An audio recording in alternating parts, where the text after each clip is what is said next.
For this video, we are going to be talking about relations and functions. So our first question we need to answer is, what is a relation? And a relation is just a rule that changes some input into an output. And our inputs and outputs are always going to be x and y. And we've got them in an ordered pair here because one of the ways that we can show a relation is through an ordered pair. And my x coordinate I can call by a couple different names. The first is just simply the x coordinate. It's also known as the input, and very, very rarely you might see it referred to as this term called the abscissa. Not sure exactly where this term has come from, but it is something that you might possibly see, and if you do see that, know that it refers to the x. Similarly, the y is known as the y coordinate, the output, or very rarely the ordinate. All right, so these are just some terms you need to know in order to talk about relations. But all we need to know about relations is that it is a rule that changes an input into an output. So let's see what they look like. There are 5 different ways that we're going to be talking about how we can see a relation. It can be expressed as a set of ordered pairs. So this set of ordered pairs 2, 3, 4, 5, and 7, 9. That's one way that we could show a relation. It can be showed as an x and y table. Here are the x values and its corresponding y's. It can be displayed as a mapping, and in the mapping, each line represents an x and a y that go together. For example, you see 0 is connected to -2, so we could write the ordered pair 0, -2. 3 is connected to 4, so we can write the ordered pair 3, 4, and so on. A graph is another way we can write a relation. And then finally, we can write it as an equation. And we're not going to talk too much about the equations in this video. It's something that we will come back to later. So, next question we need to ask is, what is a function? Well, a function is just a special kind of relation. And it's a special kind of relation in which there's exactly one output, y, for each input, x. We can't have any repeated x's. No repeated x values. That's an x, we'll pretend. So, this is what a function is. It's just a special relation in which there's only y for every x. So, let's take a look at trying to figure this out. So, we're going to try and determine whether a relation is a function. So for a table, a mapping, or a set of ordered pairs, all we need to do is check our x values. I should put that this is x and this is y, and see if there are any repeated x values. If I see any repeated x values, then something is not a function. So this example is a function. If we look, my 1 has only one line coming off of it. My 2 has only one line coming off of it. My 3 has only one line. My 4 has only one line. I don't have any repeated x values. If I made this into an xy table, it'd look like this. 1, -3, 2, -2, 3, -1, 4, -1. And I know some of you out there are looking at this and going, well, hey, I've got repeats right here. That doesn't actually matter. When we're trying to figure out what a function, whether or not something's a function, we do not care about what's in the y values. We can have as many repeats. These could have all been -1 and it wouldn't make a difference. Let's go over here and take a look at our example of one that is not a function. Over here, this is not a function because if I look at -2 here, it's got 2 lines coming off of it. If I turn this into an xy table, it would look something like this.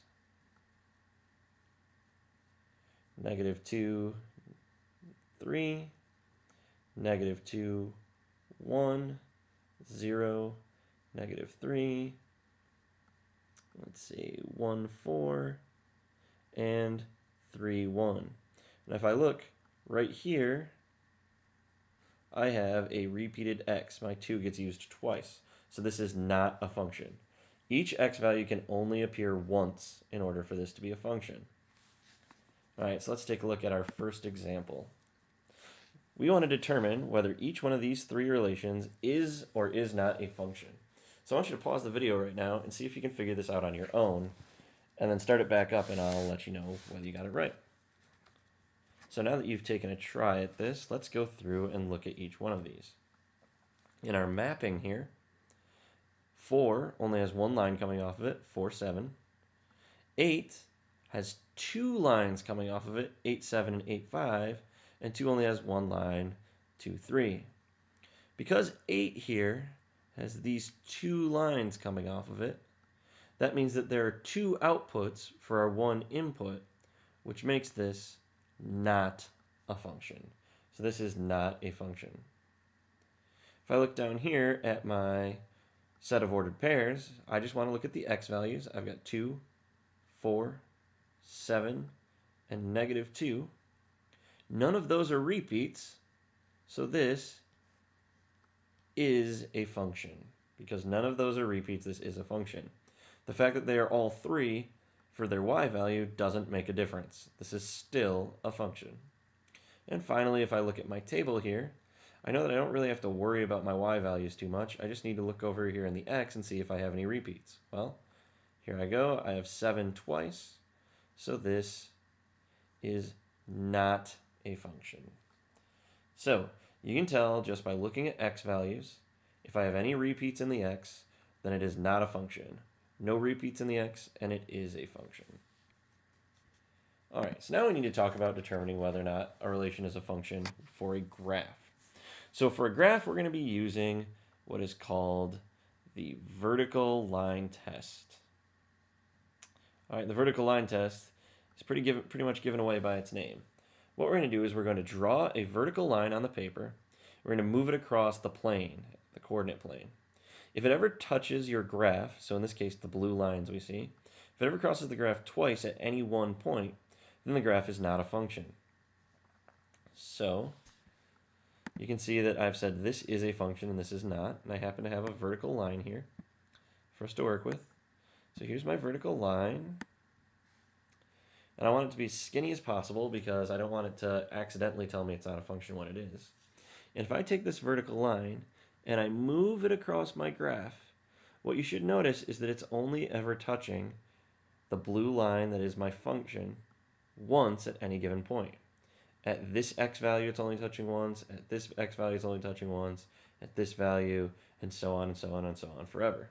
So that means that this is a function because my vertical line only touches it once. It's telling me that for every x that I see, there's only one y value on this line. Now, conversely, if I look over here at my other graph, well, at almost every x value I see, my line is touching it, my vertical line is touching my graph exactly twice. That means that for every x value, there are 2 y values, which means that this is not a function. So whenever we're dealing with a graph, all we need to do is take our vertical line here, move it across, and see, does it touch more than once? If it touches more than once, not a function. If it only touches once at a time, then it is a function. All right, so here's example 2. I would like you to determine whether each of these show a function. And you might want to use a pencil, or a pencil might be too wide. Use the edge of a sheet of paper, something as your vertical line. And just go through and see whether or not each one of these is a function. Let's pause the video now and try that. So now that you've tried that, let's go through and see whether or not these are functions. So here's my vertical line, and I'm just going to move it across my graph here. And what you should see, well, if I can grab it, what you should see is that this is always touching my graph at exactly one y point for every x point. So the line is always crossing my graph exactly once, which means that this is a function. For the circle over here, well, you can notice that at almost every point, every x coordinate, it is touching the graph twice, which means that this is not a function. Well, if I can bring it up, well, it should say that this is not a function. All right, because it touches the graph more than once, it is not a function. All right, so let's move down here. Now these two graphs just have dots on them, and they are what are called discrete functions, or discrete relations. One of them might be a function, one of them might not. Same idea. If I move my vertical line across, right now I'm not touching my graph at all, but that's not a big deal. At this point, this x value, x is 1, it touches at just this point too. No problems, no problems. Oh, but here we have a problem.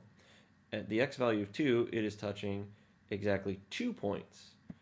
2, 4, and 2, negative 2.